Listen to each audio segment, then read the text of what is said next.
लगेगा। आराम से अपने पेरेंट्स को बता देना कि पापा ये सारी डॉक्यूमेंट्स की हमें रिक्वायरमेंट होगी अगले साल, तो प्लीज अगर किसी का ईडब्ल्यूएस का सर्टिफिकेट है तो उसको बनवाने में भाई 1-2 महीना लगता है, गवर्नमेंट का काम है, लटक जाओगे फालतू में, फॉर्म नहीं भर पाओगे, पूरा 1 साल बर्बाद हो जाएगा। और मैं आप सभी लोगों को पहले ही बता रहा हूं, ठीक है, कि आप सभी लोग अपना बर्थ सर्टिफिकेट, अपने स्कूल की मार्कशीट, अभी जितने भी 11th क्लास के बच्चे हैं, पहले बता रहा हूं, रोना आ रहा है बच्चों को, ठीक है, आपका कास्ट सर्टिफिकेट, आपका बर्थ सर्टिफिकेट, सब चीजें, आपका आधार कार्ड, एड्रेस सही करा के रख लीजिए। 10वीं की मार्क, ये नहीं कि आधार में अलग नाम की स्पेलिंग है, उसकी अलग नाम की स्पेलिंग है, सब अभी से धीरे धीरे मैच कराना स्टार्ट कर दीजिए, अदरवाइज 12वीं में पैनिक सिचुएशन आती है, तुम्हें नहीं पता कब कौन सी चीज मांग ले, ठीक है।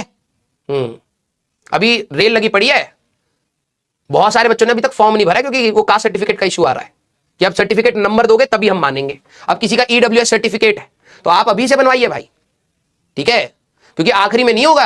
अब उन्होंने बताया ही नहीं कि भाई नॉर्मली क्या होता है, जब आपकी कॉलेज में रैंक आती है, मतलब काउंसलिंग के टाइम पर आपसे वो सर्टिफिकेट मांगते हैं, ठीक है, अब उस समय देना होता है तो बच्चा भी रिलैक्स होता है कि ठीक है भाई मैं भर दूंगा कि हाँ भाई मेरी ये कौन सी कैटेगरी है, मैं उसमें डाल देता हूं, बाद में मैं सर्टिफिकेट प्रोवाइड कर दूंगा। अब वो सर्टिफिकेट भी आपके नेशनल लेवल के सर्टिफिकेट होने चाहिए, स्टेट सर्टिफिकेट अलग होते हैं, ठीक है, और एक आपका नेशनल वाला होता है, तो नेशनल वाले में आपके सारे होने चाहिए। तो आप अपने पेरेंट्स को बता दीजिएगा भाई कि ये डॉक्यूमेंट्स आप अभी से तैयार करो। आपकी 10वीं की मार्कशीट, आपकी 12वीं की मार्कशीट के नाम सेम होने चाहिए। कई बच्चों के नाम की स्पेलिंग गलत होती है, पेरेंट्स के नाम की स्पेलिंग गलत है, आधार में एड्रेस गलत है, आधार में आपका वो गलत है। जब आप एनआईटीज में एडमिशन लेंगे तो स्टेट कोटा भी लगता है, अब आपका एड्रेस ही गलत है तो आप स्टेट कोटा अवेल नहीं कर पाएंगे। तो आपकी ये सारी चीजें, हाँ ये आपकी सारी चीजें मैटर करेंगी। जनरल वालों के लिए तो नहीं है बेटा वो सर्टिफिकेट। अगर आप देखो किसी का कैटेगरी सर्टिफिकेट है, फॉर एग्जांपल ओबीसी का सर्टिफिकेट है, ठीक है, अगर आप नहीं दोगे तो आपको जनरल कैटेगरी में माना जाएगा, तो आपको वो सर्टिफिकेट प्रोवाइड करना पड़ेगा, यस।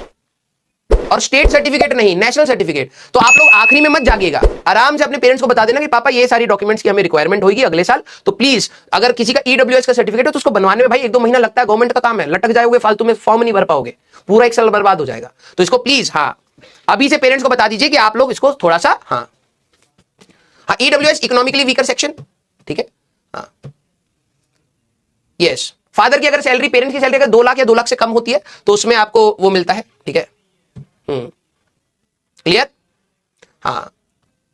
तो वही मैं कह रहा हूं, आप लोग बेटा, आप लोग 11वीं में आप लोग हवा में मत उड़िएगा, ये सारी चीजों की रिक्वायरमेंट है। आप एक एम को लेके चल रहे हैं तो उस पर फोकस करिए, डिस्ट्रैक्ट मत होइए। खाली टाइम है तो ये सारी चीजें करवा लो अपनी, लेकिन बेसिक चीजें एटलीस्ट आपकी आधार अपडेट हो, ठीक है, आधार में आपका ओटीपी आपके घर में किसी के नंबर पर आ रहा हो, प्लीज आप वो देख लीजिए, क्योंकि बाद में अगर कोई वेरिफिकेशन करानी है, कुछ अपडेशन चाहिए तो वो आधार का वेरिफिकेशन करवाएंगे, ठीक है, तो ओटीपी आना चाहिए भाई, ओके। मैं आपको पहले बता रहा हूं, आपकी एक वैलिड ईमेल आईडी होनी चाहिए, ईमेल आईडी तो चलो आप लोगों के पास होगी। ये बेसिक चीजों की आपको तैयारी करनी पड़ेगी।